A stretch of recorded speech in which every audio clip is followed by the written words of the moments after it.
Full support sa premiere night ang solid Ash Dress fans para sa kauna-unahang movie ng tambalang Ashton Olviga at Andres Mulak.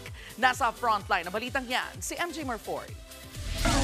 Ragasa kung ragasa ang mga hardcore Ash Dress fans sa mall na ito sa Mandaluyong. Napuno ang red carpet at sinihan bilang suporta kina Andres Mulak at Ashton Olviga para sa first ever movie project nila. Ang minamahal, 100 bulaklak para kay Luna. Si Andres naging emosyonal pa. Umiiyak si Andres! Di ba? No, Sabi mo hindi! Gusto ko iiyak mo siya! Habang naglalakad kami, sabi niya, nagsingkin na sa'yo? Hindi ba? Sa kanya din, hindi ba? Present sa premiere night ang mga mahal sa buhay ng Ash Dress. Kabilang na ang buong Mulak family.